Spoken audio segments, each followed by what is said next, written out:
3 दिवसांपूर्वी साखरपुडा झालेल्या युवतीने कृष्णा नदीत उडी घेतल्याची धक्कादायक घटना सोमवारी रात्री 9:30च्या सुमारास घडली। मंगळवारी सायंकाळपर्यंत संबंधित मुलीचा शोध लागला नव्हता।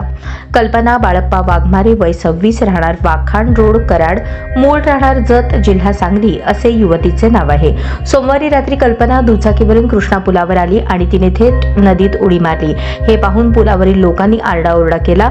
घटनेची माहिती मिळाल्यानंतर संबंधित युवतीशी लग्न ठरलेला मुलगा, नातेवाईक घटनास्थळी पोहोचले।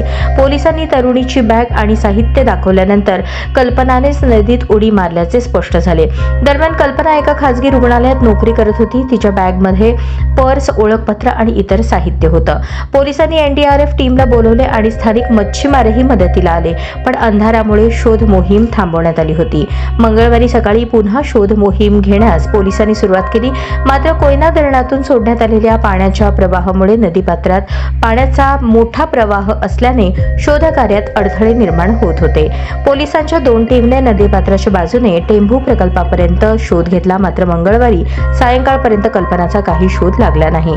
पोलिसांनी जवळपासच्या सर्व गावातील पोलीस पाटीलांना त्या अनुषंगाने सूचना केल्या आहेत।